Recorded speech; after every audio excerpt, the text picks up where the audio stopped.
Ang ini-persecute nitong kanyang ate ay siya ngayong ginawa na mas pinakamakapangyarihan sa buong hanay ng kapulisan, which is yung Philippine PNP chief, na sa direkta nating pag-iisip bilang mga Pilipino ay siyang iginawad sa kanyang mga nagawang accomplishment versus PRRD na successful nilang naipatungo sa ICC na ngayon ay nabilanggo. Hello everybody. President's office paid for plane that took Duterte to The Hague. Ito yung admission ni DILG Secretary Remulla. So naghanda nga sila ng aeroplano. Nakaplano nga lahat. Medyo maiipit nga si President Marcos Jr. nito dahil nga ilang beses niya sinabi na hindi sila o ang gobyerno makikipag-cooperate sa ICC. Pero dahil di Kaya sa ganitong mga pangyayari, ang tanging maitutulong lamang ng ating ngayon upang maibsan ng konti ang mga damdamin ng mga Pilipino ay makatulong upang maiuwi sa bansa ang ating iniidilong presidente na kanila ngayong ipinakulong doon sa may Netherlands. Nicolas Torre III, arbitrary detention, 2 counts. First under former President PRRD, the other against former Executive Secretary Medialdea.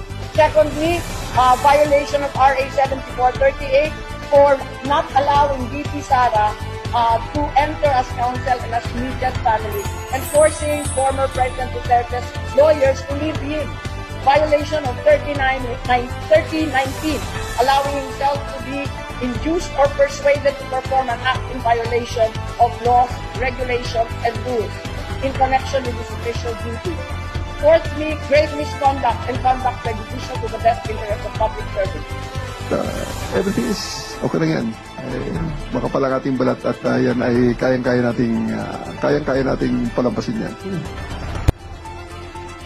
Ayan po mga kababayan, ang mismong pahayag din naman ni Torre na kaya niyang palampasin ang ganyang mga pangyayari ay sapagkat makapal raw ang kanyang balat.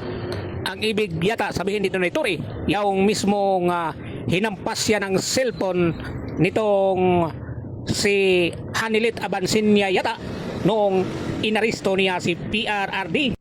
Pero ika nga ay lahat ng mga malakas na bagyo ay mayroon ding katapusan. Kaya wag tayong magiging kampante bilang tayo'y nanunungkulan ay darating din ang araw na tayo ay wala na.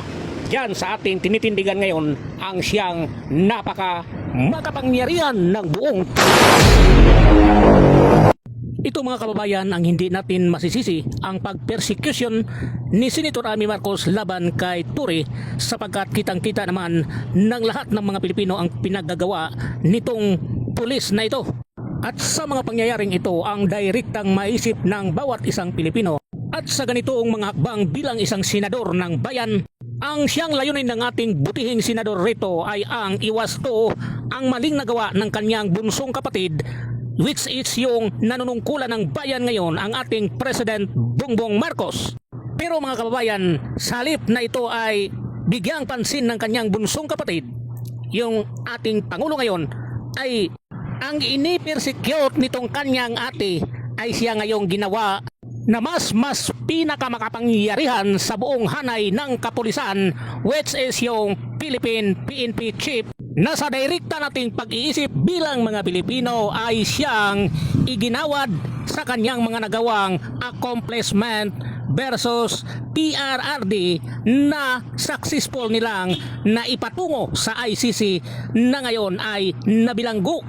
Kaya sa ganitong mga pangyayari ang tanging maitutulong lamang ng ating ngayon upang maibsan ng konti ang mga damdamin ng mga Pilipino ay makatulong upang maiuwi sa bansa ang ating iniidilong presidente na kanila ngayong ipinakulong doon sa may Netherlands.